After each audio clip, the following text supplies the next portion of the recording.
catastrophe en cours. De quelle catastrophe est-ce qu'on parle exactement alors? Oui, je crois qu'il est vraiment important de rappeler que nous ne sommes pas dans une projection concernant l'avenir, nous sommes dans un constat quant au présent, hein. Voilà, il faut garder en mémoire que nous avons tué, détruit, exterminé un peu plus de la moitié des insectes, et vraisemblablement en moins d'une décennie, ce qui est absolument incroyable, un peu plus de la moitié des mammifères sauvages en quelques décennies, et un peu plus de la moitié des arbres en quelques millénaires. Donc la question ne se pose même pas, nous sommes dans un effondrement généralisé de la vie sur Terre. Et bien évidemment, ça ne concerne pas que les animaux non humains, puisqu'aujourd'hui on sait qu'en Europe, il y a environ 800 000 personnes qui décèdent prématurément de la pollution. Donc il n'est pas question de se retrancher derrière la possibilité que nous en sortions.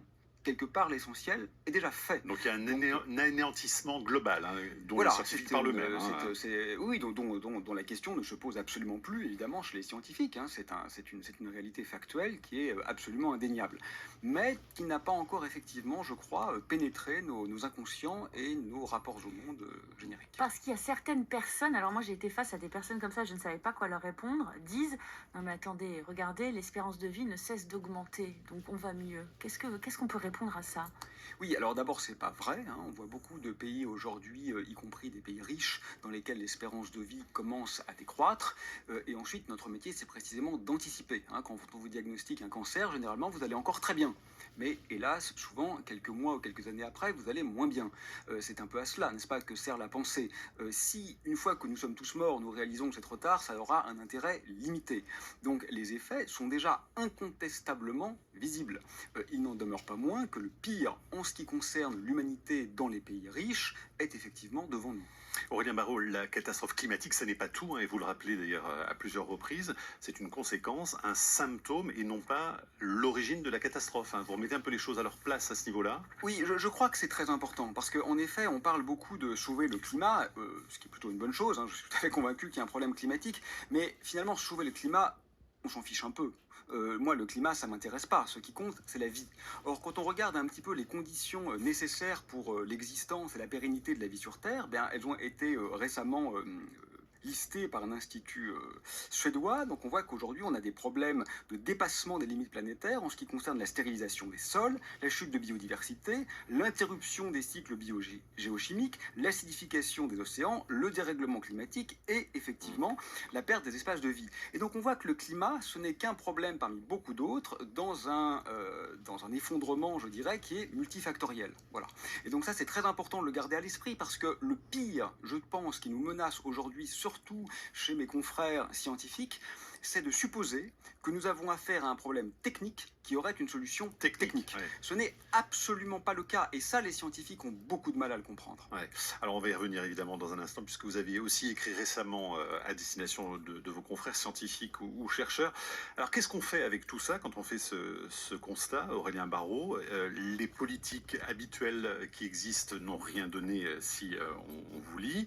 Vous ne croyez pas à la force des réseaux sociaux, ni même, dites-vous, aux livres pour renverser la tendance. Alors qu'est-ce qui nous manque? Qu'est-ce qu'on fait exactement?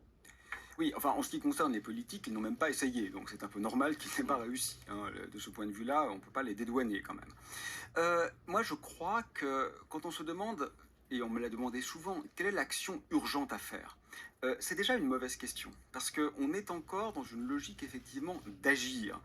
Il faut impacter notre environnement, mais comme on est gentil, on voudrait l'impacter positivement. Non, c'est pas ça la question. La question, c'est précisément de se demander où on veut aller. Actuellement, ce qu'on appelle croissance, c'est essentiellement de détruire un espace gorgé de vie et de le remplacer par un parking de supermarché. Ça, c'est littéralement parlant de la croissance. Si on le fait avec de l'énergie solaire, avec de l'énergie nucléaire ou avec de l'énergie éolienne, ça ne change rien. À la fin, on a effectivement détruit une forêt pour construire un espace bétonné. À la fin, la vie est morte. Ce qui est important donc, ce n'est pas de chercher à comprendre comment diminuer les externalités négatives, en l'occurrence les émissions de CO2, c'est de se demander si on souhaite effectivement éradiquer la forêt pour construire un supermarché. C'est ça la question fondamentale. Et ça, c'est une question axiologique, c'est-à-dire c'est une question de valeur, et je crois que ce que nous pourrions faire d'extraordinairement plus efficace que de tenter effectivement d'acheter une voiture électrique qui va polluer peut-être 10% de moins que celle que nous avons aujourd'hui, c'est de nous demander pourquoi nous le faisons, de travailler les enjeux, les dessins, les destinations, et pas seulement les moyens d'atteindre les mêmes Donc destinations. plus qu'agir, c'est penser, c'est réfléchir au fond à Oui, mais nos penser, façons de vivre, voilà, à nos voilà, modes de vie. penser, c'est agir. Aujourd'hui, si vous voulez, l'activité politique consiste à essayer de faire la même chose en polluant un peu moins. Ça n'a absolument aucun intérêt parce que ce que nous cherchons à faire aujourd'hui, c'est à exterminer la vie. Aujourd'hui, la vie est considérée comme une ressource. Or, les ressources, on les utilise et on les use. Si on ne change pas de destination, le moyen par lequel on y arrive n'a aucune importance. Aurélien Barraud, pardon, mais un message comme ça peut aussi être reçu comme quelque chose, au fond, de très désespérant, parce qu'on entendait dans le répondeur tout à l'heure cet auditeur qui disait il faut trier ces poubelles en les rangeant bien, etc. C'est une façon d'entrer en action quand on est simple citoyen. Est-ce que c'est pas finalement très démotivant de se dire que c'est même pas la peine de chercher l'action, au fond? Si, mais il faut le faire, l'action. Mais si vous voulez, je sais pas, si on peut prendre une métaphore un petit peu désuète, c'est comme si on était en pleine guerre mondiale avec des obus tout autour et qu'on nous dit il faut garder des relations amicales avec vos voisins. Mais bien sûr, on peut toujours se comporter correctement avec nos voisins, même sous une pluie de bombes. Et il faut le faire, et j'encourage à le faire. Mais ça reste anecdotique par rapport à l'ampleur du problème. C'est ça que je veux dire. Quant à l'aspect anxiogène, faut qu'on arrête de nous emmerder avec ça. Ça n'existe pas. C'est pas vrai. Aujourd'hui, les gens ne vont pas se coucher le soir avec une boule dans le ventre à cause de l'affaissement de la vie sur Terre. Il y en a. On a peur de perdre notre emploi, on a peur parce qu'on est malade, on a peur d'être largué par notre copain ou notre copine. On n'a pas peur de la fin du monde qui a pourtant lieu en ce moment. Et quand je vois effectivement que le président de la République ramène essentiellement la catastrophe écologique, qui est une fin de la vie sur Terre, à la question de comment ne pas trop inquiéter les jeunes, comment répondre à l'inquiétude des jeunes comme si c'était un problème psychologique et non pas un problème biologique, je pense que c'est une faute catégorielle dramatique. Mais il y a quand même de vraies études là-dessus, Aurélien Barraud, sur ce qu'on appelle l'éco-anxiété, et notamment qui touche les jeunes. Il y a des études Oui, mais ça scientifiques qui s'appelle sont de la sorties. lucidité.